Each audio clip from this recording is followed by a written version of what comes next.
अस्सलाम वालेकुम। प्रोग्राम आपकी आवाज़ के साथ मैं हूं सैयद अदनान नूर। नाज़रीन और सामीन, मेरी हमेशा कोशिश हुई कि आपकी मुलाकात अहम सियासी और समाजी शख्सियात से करवाई जाए। आज एक ऐसी सियासी शख्सियत से आपकी मुलाकात करवा रहा हूं कि जो लोग देख रहे हैं वो तो फौरी पहचान लेंगे, और जो रेडियो पे सुन रहे हैं उनके लिए कि फ़ैसल हयात खान जबवाना आज मेरे मेहमान हैं और इनसे आज बड़ी सीधी सच्ची और खरी बातें होंगी। इन्हें अपने प्रोग्राम में खुशामदीद कहते हैं। ज़िमनी इंतखाबात के हवाले से भी बातें करेंगे और मुल्की सियासी सूरत हाल पर भी। अस्सलाम वालेकुम सर। वालेकुम अस्सलाम। अच्छा सर, आपने क्या वजह है कि आप पीटीआई में शामिल हुए पहले, लेकिन आपने कोई काम नहीं करवाया इलाके में कि ज़िमनी इंतखाबात में आपको शिकस्त हुई, और शिकस्त भी ऐसी कि जिसमें कहा जा रहा है कि ये रिकॉर्ड एक कायम हुआ है? बिस्मिल्लाहिर्रहमानिर्रहीम। ये बात दुरुस्त है कि मैंने 2018 के इलेक्शन जो है वो as a independent candidate contest किया था और पीटीआई के अगेंस्ट ही कॉन्टेस्ट किया था, और कॉन्टेस्ट करने के बाद मैंने पीटीआई ज्वाइन की। मैं समझता हूँ कि आपने ज़िमनी इलेक्शन के हवाले से बात की, मेरी वो उस वक्त गलती थी जो मैं आज़ाद हैसियत में पीटीआई के अगेंस्ट में जो इलेक्शन कॉन्टेस्ट करके चला गया। जी। तो लोगों ने वो गुस्सा निकाला है कि आपने पीटीआई ज्वाइन क्यों की। तो मैं समझता हूँ कि जहाँ पे और भी चीज़ें होंगी डेफिनेटली, जो अभी ज़िमनी इलेक्शन आया है कि ऑलरेडी लोगों ने मुझे वोट पीटीआई के अगेंस्ट दिया था और फिर मैंने पीटीआई ज्वाइन कर ली। तो मैं समझता हूँ कि लोगों का जो वो गुस्सा था वो उन्होंने निकाला है कि आपने पीटीआई जो है वो क्यों ज्वाइन की। और पीटीआई ज्वाइन करने के बाद जब मैं अब वापस आ गया हूँ और उन्होंने गुस्सा निकाल दिया है, तो मैं समझता हूँ कि चीज़ें बेहतरी की तरफ गामज़द। अच्छा, क्या पीटीआई ने आपको इलाके के लिए तरक्याती फ़ंड नहीं दिए थे? देखिए, पीटीआई की गवर्नमेंट ने, हमें कोई शक वाली बात नहीं कि इलाके की तरक्की के लिए जो फ़ंड्स बाकी एमपीओज़ को मिलते थे उनसे कदरे ज़्यादा फ़ंड्स दिए हैं। उसकी बुनियादी वजह यह है कि पीटीआई की पंजाब में जो हुकूमत है वो इंडिपेंडेंट्स जो इलेक्ट हुए थे उस वक्त 28, उनमें से 27 जो हैं उन्होंने पीटीआई ज्वाइन की थी और उन्हीं की वजह से गवर्नमेंट बनी थी। और उन गवर्नमेंट बनने की वजह से जो है हम जितने भी 27 लोग थे, बाकी एमपीएस पीटीआई के एमपीएस की निस्बत उन्होंने वोट जो है तरक्याती फ़ंड्स की बात की जाए या अदरवाइज़ डेवलपमेंट फ़ंड्स की बात की जाए, जो एमपीएस से रूटीन से हट के स्पेशल फ़ंड्स होते हैं, तो वो दिए हैं और अल्हम्दुलिल्लाह वो मैंने यूटिलाइज़ भी अपनी कॉन्स्टिट्यूंसीज़ में किए हैं। अच्छा, लोग कहते हैं कि नवाब साहब को पीटीआई ने बहुत नवाजा, आप खुद भी मान रहे हैं कि फ़ंड्स के हवाले से भी, फिर आपको मशीर भी बनाया, तो फिर क्या वजह बनी कि आपने पीटीआई को खैराबाद कह दी?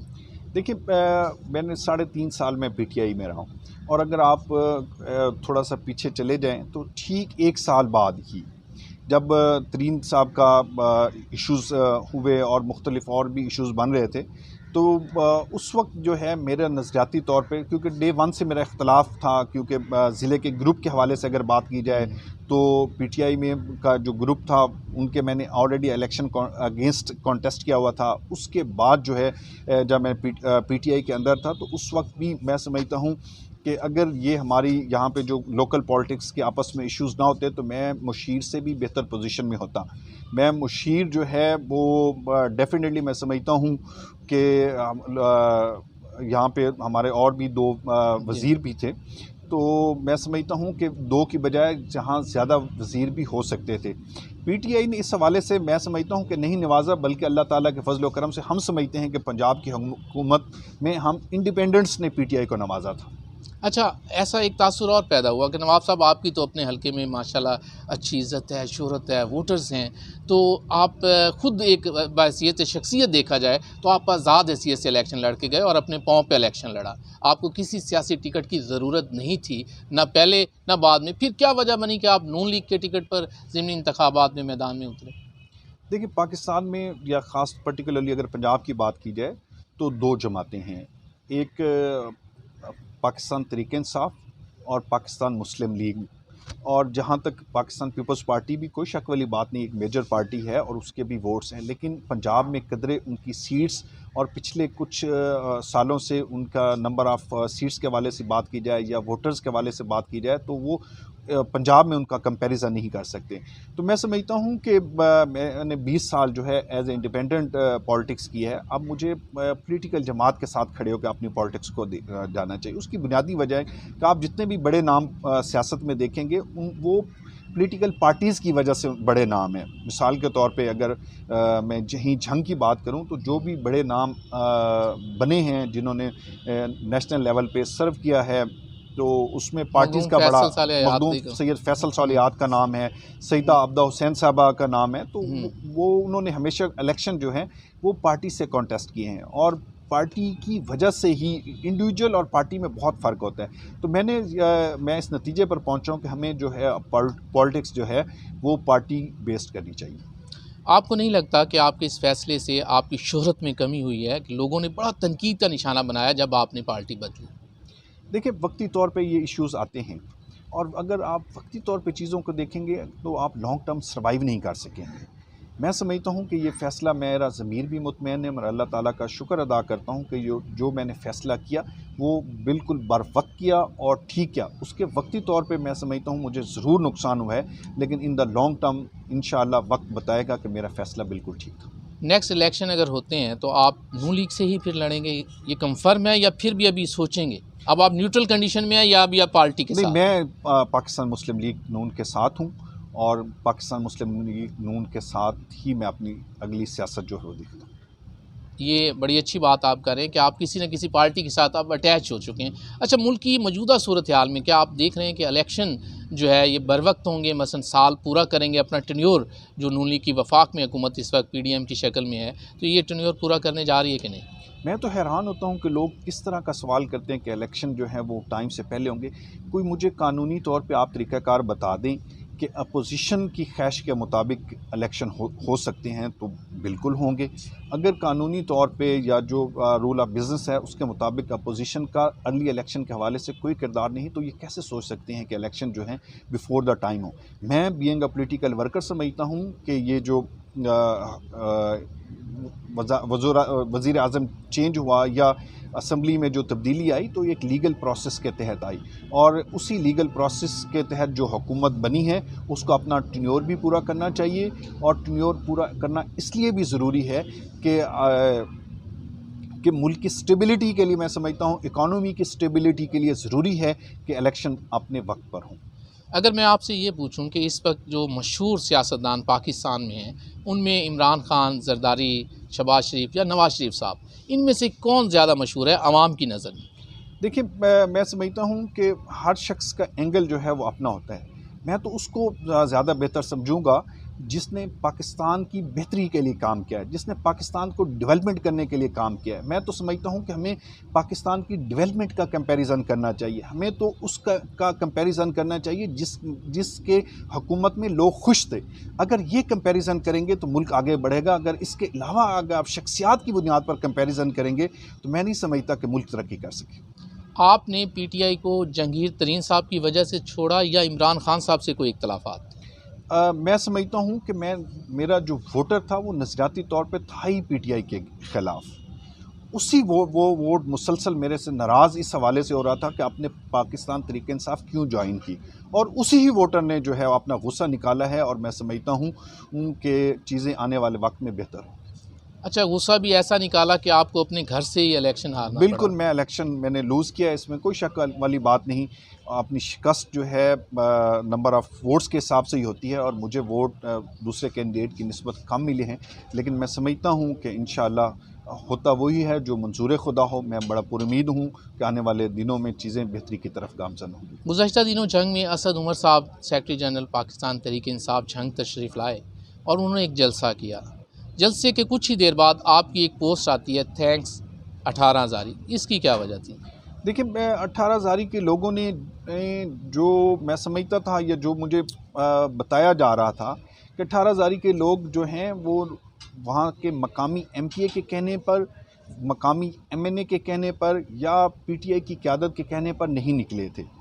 ये मुझे जो है पाकिस्तान मुस्लिम लीग नून के जो वर्कर्स हैं और हमारा जो अपना ग्रुप है जवाना ग्रुप, उनके वर्कर्स ऑलरेडी ये कह रहे थे कि इस तरह की र्यूमर्स, इस तरह की जो चीज़ें हैं वो ज़हर हो रही हैं और इसका रिज़ल्ट जो है, तो सच्ची बात है मैं इस हवाले से यकीन नहीं कर रहा था, लेकिन जब उसका रिज़ल्ट आया तो मेरा फ़र्ज़ बनता था उन लोगों का शुक्रिया अदा करना।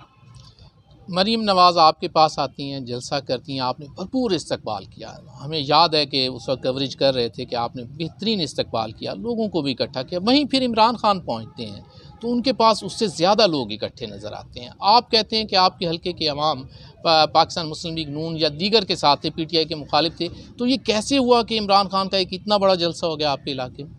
देखिए, अगर आप ज़िमनी इलेक्शन का और आज का कंपैरिजन करेंगे तो चीज़ें जो हैं वो तेज़ी के साथ तब्दील हो रही हैं। उस वक्त लोगों को अंदाज़ा नहीं था कि इमरान खान जो है वो एक ऐसे तोहफ़े बेचेगा जो तोहफ़े जो है हमारा सबसे, अगर किसी भी दुनिया में पाकिस्तान का अगर करीबी दोस्त मुल्क समझें या ऐसा मुल्क जो जिसने हमेशा हमारी मुश्किल में साथ दिया है, अगर पूरी दुनिया में कंपैरिजन किया जाए वो कौन सा है, तो मैं समझता हूँ वो सऊदी अरब है। और अदरवाइज़ भी हम देखें तो हमारी डायरेक्शन जो है, हमारा जो मज़हब इस्लाम है, उसके हवाले से भी देखें तो सऊदी अरब से बेहतर हमारा कोई ना दोस्त है और ना ही हमें उससे बेहतर कोई गाइडलाइन मिल सकती है। जब उनके दिए हुए तोहफ़े जो है वो बेच दिए जाएंगे, एक नायाब घड़ी जो है वो बेच दी जाएगी, तो लोगों को इन चीज़ों का अंदाज़ा नहीं था। उस वक्त इलेक्शन कमीशन के फ़ैसला जो है वो आया नहीं था। उस वक्त फ़ॉरेन फंडिंग केस जो है वो लोगों को उसका जो है रिज़ल्ट कह लें, इलेक्शन कमीशन का जो फ़ैसला आया नहीं था। ये सारी वो चीज़ें हैं जो कि ज़िमनी इलेक्शन के बाद में आई हैं और ऐसा ऐसा लोगों को ये चीज़ें जो आया हो रही हैं, और यही वजह है जल्दी की, इलेक्शन जल्दी की क्या वजह है? यही वजह है कि वो ये चाहते हैं कि झूठ जो है वो ज़्यादा देर चलता नहीं, और इसी झूठ में, इसी बयानी में इलेक्शन हो जाए और लोगों को जो है मैं किसी तरह इलेक्शन जीत जाऊं। लेकिन जैसे जैसे वक्त गुजरता जा रहा है, ये चीज़ें जो हैं वो पब्लिक के लिए आया होती जा रही हैं। लोगों को जो है झूठा बयानिया जो है वो वाज़ेह होता जा रहा है। लोगों का जो अमेरिका के हवाले से हम कोई ग़ुलाम हैं, उनका जो बयानिया था वो ऐसा ऐसा यू टर्न लेके आया हो चुका है। तो ये वो सारी चीज़ें हैं जिनका उस वक्त ज़िमनी इलेक्शन में लोगों को पता नहीं था। आज जो है, आज हर आने वाला दिन मैं समझता हूँ इमरान खान की मकबूलियत जो है वो कम होगी। अच्छा, ये आपने अभी जिक्र किया, आप तोशा खाना का असल में जिक्र कर रहे थे कि वहाँ से घड़ी इस तरह से हुई, तो आप सीनियर सियासतदान हैं, क्या मुल्क में ये पहली दफ़ा ऐसे हुआ? देखिए, बिल्कुल बड़ी ज़बरदस्त आपने एक बात की। मैं यही तो कहता हूँ कि ये सारे लोग जो हैं वो जो कहते थे कि मैं कोई मसीहा हूँ, लोगों को एक शख्स कहता कि मैं इस मुल्क के लिए मसीहा हूँ, तो मैं समझता हूँ कि लोगों को अंदाज़ा हो गया है कि ये मसीहा नहीं, ये भी तोशा खाना चोर है। यानी सारे फिर कहा जा सकता है कि सिर्फ इसे भी कहा जा रहा है? मैं समझता हूँ कि आपने भी कहा ना, आपने लफ्ज़ क्या, मैं उसकी वजाहत कर देता हूँ। मेरा कहने का मतलब ये है कि जो शख्स अपने आप को बहुत पाक साफ समझता था, वो भी जो है पाक साफ रहा नहीं, क्लियर नहीं है। आप दूसरे लफ्ज़ों में यही कि वो क्लियर। अच्छा, एक आम तासुर है, आवाम की नज़र में भी है, बहुत से सियासतदानों के भी इंटरव्यूज़ किए जाएँ तो उनकी नज़र में कि हमारे मुल्क के सिस्टम को कोई और ही चला रहा होता है। तो आप बड़े आला ओहदों पर रहे हैं, बड़े करीब रहे हैं, वज़ीर आज़म साहब के भी करीब हैं, मौजूदा के भी करीब हैं, तो क्या वाकई ऐसे ही बात है कि सिस्टम कहीं और चल रहा होता है, ये सिर्फ मोहरे होते हैं सारे सियासतदान? ऐसी कतन कोई बात नहीं, लेकिन अगर आप इसको डीपली इसके देखें तो मैं समझता हूँ कि पिछले दिनों में जो एक प्रेस कॉन्फ्रेंस हुई उसमें तो DG ISPR जो है उन्होंने कहा कि माजी में हमसे गलतियाँ हुई हैं और उन गलतियों को हम अपने खून के साथ धो रहे हैं। तो अगर हमारे एक फ़ौज का जो लेफ्टिनेंट जनरल है, मेजर जनरल, लेफ्टिनेंट जनरल जो है DG ISPR साहब, इफ्तिखार साहब आके वजाहत करते हैं तो हमें उनकी बात पर यकीन करना चाहिए। यानी वो न्यूट्रल मेरे ख्याल। यहाँ एक लेते हैं जी ब्रेक के बाद फिर वापस आएंगे नवाब साहब के साथ, इसी तरह सच्ची सीधी और खरी बातें होंगी।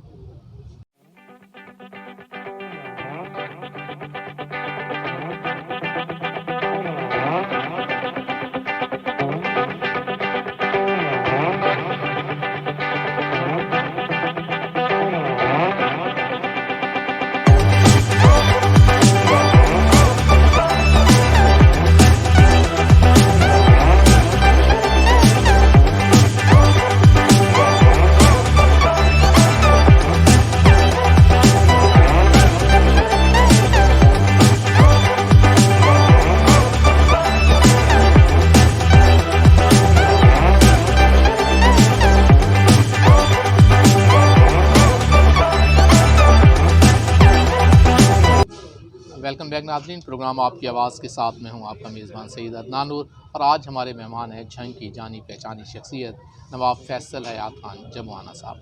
इनसे जानते हैं कि इन्होंने ज़िमनी इंतखाबात में इलेक्शन लूज़ तो किया, लेकिन अब जो मौजूदा MP हैं क्या ये समझते हैं कि वो आवाम की तवक्कुआत पर पूरा उतर सकते हैं? और क्योंकि एक टेस्ट तो PTI ने भी उनका लिया, जो कि असद उमर साहब जब झंग आए हैं, तो उसमें भी मैं समझता हूँ कि बंदे लाने का एक टेस्ट था। तो नवाब साहब की नज़र में देखते हैं कि क्या वो उसमें कामयाब हुए हैं। बिस्मिल्लाहिर्रहमानिर्रहीम। आपने बड़ी ज़बरदस्त बात की कि ज़िमनी इलेक्शन तो हो गया और उसके बाद जो है असद उमर साहब जो तहरीक इंसाफ पार्टी के जनरल सेक्रेटरी हैं वो झंग में तशरीफ़ लेके आए। मैं समझता हूँ कि वो ज़्यादा दूर की बात नहीं, कोई 2-4 दिन पहले ही की बात है। तो उसमें जो है जिसको कहा जाता है कि जिसने सबसे ज़्यादा लीड ली, आप 18 जारी में देखें कि वो कितने बंदे लेके आ चुका है। तो यही तो बात हम करते थे कि ये जो वोट है, मैंने तो पिछली दफ़ा जो है 50,000 वोट्स लिए थे और इस दफ़ा जो है अल्हम्दुलिल्लाह मैं समझता हूँ कि मैंने 53,000 वोट लिए हैं। नंबर ऑफ़ वोट्स मेरे इंक्रीज़ हुए हैं और दैट इज़ अ रियलिटी। जबकि दूसरी साइड पे जो है जिस शख्स ने मोर देन 80,000 वोट्स लिए हैं, उसने वहाँ पे जो है वो 400 बंदे भी नहीं ला सका। तो यही तो हमारा क्वेश्चन मार्क है कि उस शख्स को इतने वोट कैसे पड़ गए। और चीज़ें जो हैं अब आहिस्ता आहिस्ता अयां हो रही हैं, वाज़े हो रही हैं कि जो ज़िमनी इलेक्शन है उसके जो इश्यूज़ थे वो जो है लोगों तक पहुँच रहे हैं कि वोट उतने कास्ट नहीं हुए जितने के नंबर ऑफ़ वोट्स बनाए गए। अच्छा नवाब साहब, आप हुकूमत में रहे, उसके बावजूद आपका जो तहसील 18 जारी का जो आपका हल्का है वो अभी तक कोई डेवलप नहीं हुआ उतना जितना उसे होना चाहिए। अगर हम झंग की बात करें तो झंग भी उतनी अच्छी कंडीशन में नहीं है, लेकिन आप क्योंकि मशीर भी रहे हैं, आपके पास वसाइल भी थे, तो इलाके में क्या किया आपने? देखिए, अगर आप 18 जारी के हवाले से बात करें तो ये बात दुरुस्त है कि 18 जारी जो है वो एक पसमानदा तरीन तहसील है अगर झंग का भी कंपैरिजन किया जाए। लेकिन मैं अल्लाह ताला का शुक्र अदा करता हूँ, ये आपके पॉलिटिकल विजन पर डिपेंड करता है। आप मेरे टाइम का अगर कंपैरिजन करते हैं जिस दौर में 2002 से 2008 और 2018 से 2022 के मिड तक जब मैं MP रहा हूँ, तो अल्लाह ताला के फजल व करम से मेरा पॉलिटिकल विजन ये था कि मैंने इस इलाके की तरक्की में अपना किरदार अदा करना है। और यही वजह है कि मैंने 2008 के अपने टेन्योर में भी एक कॉलेज जो है वो पाया तकमील तक पहुँचाया, जो कि बॉयज़ डिग्री कॉलेज आपके सामने 18 जारी में है। और इस दौर में मैंने 2 कॉलेज, एक नहीं 2, एक गर्ल्स का कॉलेज जो है उसको पाया तकमील तक पहुंचाया, जिसकी बुनियाद कोई शक वाली बात नहीं पिछली हुकूमत ने रखी, जिसका कोई 10 से 15% काम हुआ था और 80% काम जो है मैंने अब पाया तकमील तक पहुंचाया। और boys degree college Kot Shakir जो है वो आज अल्लाह ताला के फजल व करम से उसका मोर देन 50% जो है वो काम हो चुका है और मैंने उस स्कीम को फुली फंडेड कराया। ये आप पर डिपेंड करता है। जबकि दूसरी साइड पे जो मद्दे मुकाबिल हैं, जो आज भी MPA हैं, अगर वो चीफ मिनिस्टर के पास जाता है, जब अल्लाह मुझे मौका देता है तो मैं जाके कॉलेज की बात करता हूँ, मैं जाके वहाँ पे स्कूल्स की बात करता हूँ, मैं जाके अपने इलाके की तरक्की में किरदार की बात करता हूँ। और आजकल जो MPA साहब है वो पटवारी के ट्रांसफ़र से बाहर निकलेंगे तो इलाका तरक्की करेगा। वो अगर चीफ मिनिस्टर के पास जाएंगे और वहाँ पे सिवाय SHO के ट्रांसफ़र्स के अलावा बात नहीं करेंगे तो इलाका कैसे तरक्की कर सकता है। यही वजह है कि तहसील 18 जारी जो है मैं समझता हूँ एक पसमानदा तरीन तहसील बनी हुई। अच्छा, ये तो आम तासुर है जो आप बात कर रहे हैं कि हमारे सियासतदान ख़ास तौर पर देही इलाके के जो होते हैं ये पटवारी और SHO से बाहर निकलते भी नहीं हैं, तो ये आप पे भी ये इतराज़ात रहते थे, तो ये आप उन पे लगा रहे हैं, तो ये तो आम सी बात नहीं है। आप देखिए, इतराज़ात लगाना और चीज़ है, ग्राउंड रियलिटीज़ पे जाना मुख्तलिफ है। मैं समझता हूँ कि मुझे मेरे अपने पूरे टेन्योर में अगर रिकॉर्ड उठा के दिखाएं तो मैंने तो किसी एक पटवारी के ट्रांसफ़र के लिए भी, हाँ किसी की अगर कोई एक आध की कंप्लेंट आई होगी तो ज़रूर जो है AC या असिस्टेंट कमिश्नर या DC को कहा होगा कि इसकी इंक्वायरी करें और ये बात अगर दुरुस्त है तो ट्रांसफ़र कर दें। लेकिन यहाँ पे सूरत हाल मुख्तलिफ है। यहाँ पे तो चपरासी के लिए ट्रांसफ़र का अलहदा रेट है, किसी भी चाहे डिपार्टमेंट में करवाना चाहते हो, एजुकेशन में करवाना चाहते हो, हेल्थ में करवाना चाहते हो, पटवारी में करवाना चाहते हो, और इसी तरह जो स्केल हैं उन स्केल्स का एक अलहदा से रेट है। और यही बुनियादी वजह है कि ये रेट जो है पटवारी, चपरासी और इन छोटे लेवल पे नहीं बल्कि ऊपर पे चले जाते हैं अगर CM ऑफिस तक, तो जो यहाँ पे ऑफिसर्स लगे हुए हैं मैं समझता हूँ उनके लिए भी एक सवालिया निशान है कि वो कौन कितने पैसे देकर लगा है और उसने फिर वही कुछ करना है जो पैसे देकर लगा होता है। नवाब साहब, आप इक़्तिदार में रहे हैं, यकीनन इक़्तिदार के मज़े तो होते ही हैं। देखिए, मैं एक पॉलिटिकल वर्कर हूँ और मैं चाहे हुकूमत में हूँ या अपोजिशन में हूँ, मैं लोगों में समझता हूँ कि लोगों के साथ बैठ के जो बात करना होता है, मैं उसमें कंफर्ट फील करता हूँ। ये ठीक बात है कि इक़्तिदार में कुछ लोग एंजॉय करते हैं, लेकिन मैंने अल्लाह ताला के फजल व करम से 3.5 साल जो मेरी रूटीन उससे पहले थी, आज 3.5 साल भी वही रूटीन रही और मैं समझता हूँ आज भी वही रूटीन है। क्या मेरी रूटीन थी? मैं सुबह कोई 9 बजे के करीब जब घर से निकलता हूँ तो ऑनवर्ड फिर गए रात के लेट आवर्स तक जो है वो लोगों के काम में मसरूफ़ रहता हूँ।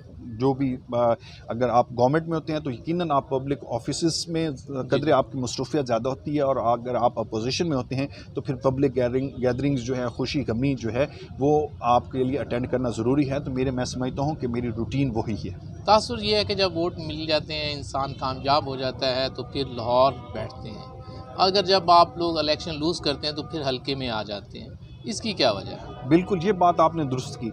जब इलेक्शन आप जीत जाते हैं तो मोस्टली आपको लाहौर रहना पड़ता है। उसकी बुनियादी वजह ये है कि आपके बहुत सारे काम जो हैं वो लाहौर से रिलेटेड होते हैं। तमाम गवर्नमेंट के सेक्रेटरीज़ और डिपार्टमेंट्स के हेड्स वो भी वहीं पर मौजूद होते हैं। और दूसरी जो वजह है कि साल में तकरीबन जो है वो 150 दिन के करीब तो वैसे सेशन होता है, तो इस वजह से आपकी मसरूफियत का इजाफा हो जाता है। लेकिन मैं अगर मेरी ज़ात के हवाले से बात की जाए तो कोई भी अल्लाह ताला के फजल व करम से कोई भी एक ऐसा वीकेंड नहीं था जिस वीकेंड पे मैंने जो है अपने हल्के के लोगों के दरमियान ना गुजारा हो। तो आप तकरीबन 1 साल बाद दोबारा हमें इंटरव्यू दे रहे हैं। इसी माहौल में 1 साल पहले आपसे गुफ्तगू हुई थी, इंटरव्यू हुआ था।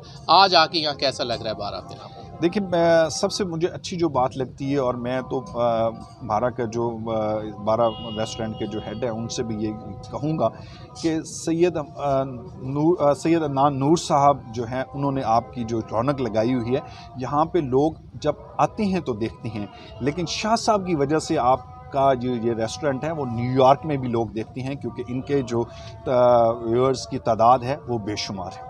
बहुत शुक्रिया नवाब साहब, आपने अपने कीमती वक्त में से आज हमारे इस प्रोग्राम के लिए हमें वक्त दिया। जी नाज़रीन और सामीन, हमारा ये सिलसिला जो है इंटरव्यूज़ का इसी तरह बारा से जारी रहेगा। इसके साथ ही अपने मेज़बान सैयद अदनान नूर को इजाज़त दीजिए। अल्लाह निगहबान।